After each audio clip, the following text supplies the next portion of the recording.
He's probably between 11 and 15 in the NFL where we're ranking them right now, okay?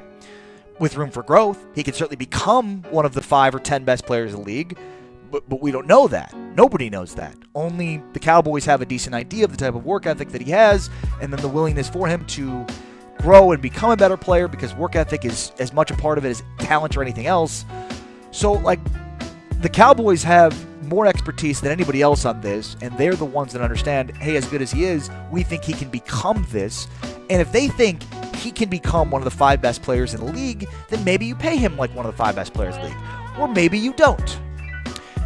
Because if he wants to get paid like one of the 5 best players in the league, and there's a risk involved if he will actually become one of those 5 best players, and even if he does, you're still not even sure if you could win a Super Bowl with him making that much money, then what if you put yourself on this treadmill of drafting quarterbacks every few years? Wouldn't it be better for the Cowboys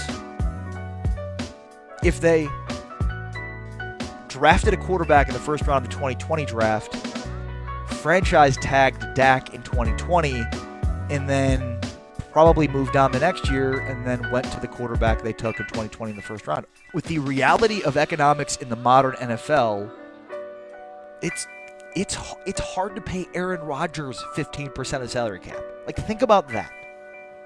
Aaron Rodgers is probably the best quarterback in the NFL in terms of talent today, right?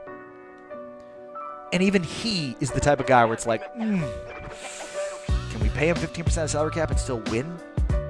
Because it's so much money for one person relative to the entire hard cap that you have very little flexibility to improve the roster around that player, thus putting you in a position to not be as good because you had to pay that player so much money. Like, that's it.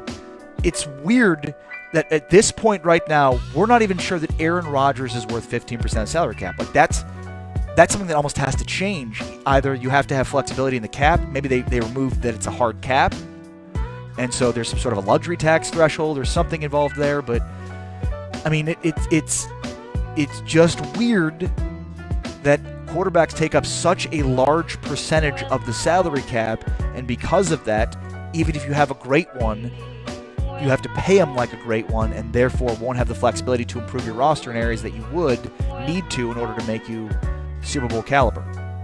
It's not that I don't think Dak Prescott is worth the money. It's that I don't think the Cowboys or any team, based on the confines of the current salary cap, can win